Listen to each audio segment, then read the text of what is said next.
Hi, it's me again with CorelDraw Tips and Tricks. Somebody asked me a question. How can you skew just one letter like the first letter?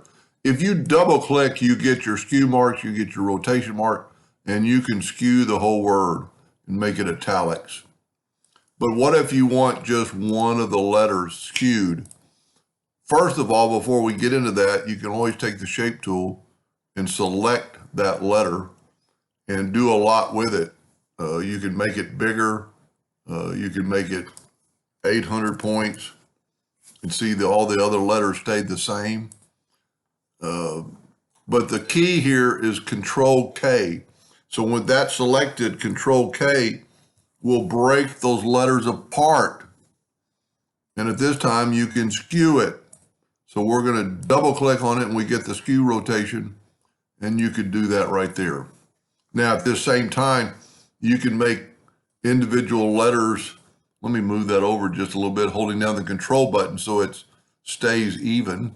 And even if you do make a mistake ever and have it up, you can always hit B and put it back for bottom. But if you want the O to be a different color, now you can select each individual letter and do whatever you want to with it. So Ctrl-K does a lot. I mean, it'll break stuff apart, but mainly I use it for breaking text apart. And the key with it is if you have multiple words, if you have it selected and you Ctrl-K, it breaks the words individually up.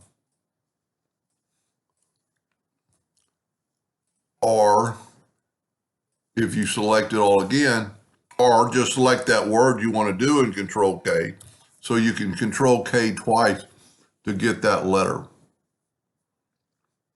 Anyway, I hope that answered their question, and thank you for watching.